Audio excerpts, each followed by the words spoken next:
So the call to the stage now, Ezio. Ezio was my first principal who hired me in 1993. And he was Brian's boss for many years. So if you give a hand for Mr. Mackenzie, please. Thank you, Dave. And I tell people that, well, first of all, people in the dock, when I spoke to students, I expected them all to listen. I tell people that I very rarely made mistakes when I hired people. And I didn't make one with you, Dave. You didn't think I was going to say that, right? But anyway, look at Brian. I met Brian in January of 1990. And Ed King, God bless his soul, Ed had hired Brian the year before to Father Gates. Because Father Gates at the time had 2 campuses. And so, Ed, when Xavier started, had to pick a chaplain that he didn't want.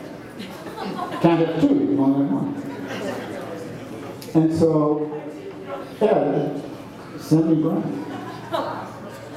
And I mean, the chaplain that Ed had was great, but the reality was that we got the better part of the deal, Brian.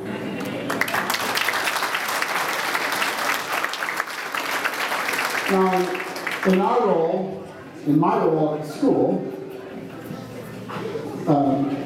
I look at the adoration that Brian receives, and it's been consistent from the very first day I met him. Everyone who meets the man loves him. And, you know, I always thought that if I got even a little bit of adoration like that, can you imagine what my ego would have been like Brian? Right? Anyway, in my job, there are a lot of things that came across my desk, or that I interacted with, that the teachers rarely knew, because we just didn't talk about that stuff. And some of it's heartbreaking. And you remember this, Brian, when this woman came in at 8 in the morning, about 8:15, with her brother. And her son, who was actually not even in class yet, had said goodbye to his dad that morning and gotten on the bus to come to school. And on his way to school, his father died from a heart attack. And she came in and just really beside herself, because her only concern at that moment in life wasn't her husband, because he had passed away. Her concern was her little son in grade 9. And you know, I sat with her for a bit, but really, there wasn't a lot I could say. And then I asked Brian, I called him, and I said, would you mind getting this young man out of his class? And I actually didn't have an opportunity to tell Brian what it was about. And asked him to bring him to the chapel. And I took the boy's mother and his uncle to the chapel, and I walked into the room, and as soon as she walked in the room, everyone knew that something horrific had happened. And Brian was unbelievable, because I think he spent most of the morning with them.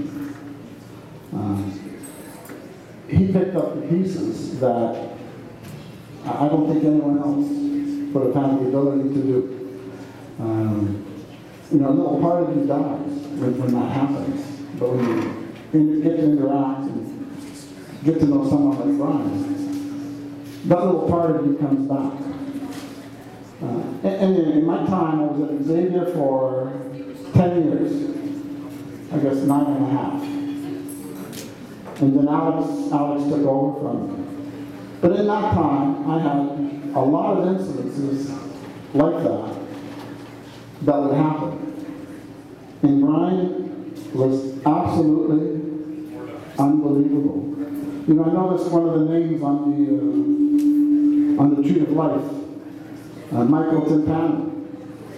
Michael passed away from a nothing car accident in Streetsville. And I think a year or so ago, I was talking to Brian, speaking with Brian, and this has got to be 20 years ago that Michael passed away. But you know, Brian still interacts with his mother 20 years later. That's the kind of person Brian is.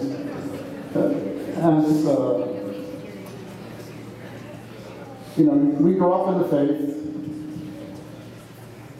As you get older, you go to university, you kind of tend to lose it a bit. And for some of us, we actually tend to lose it a lot.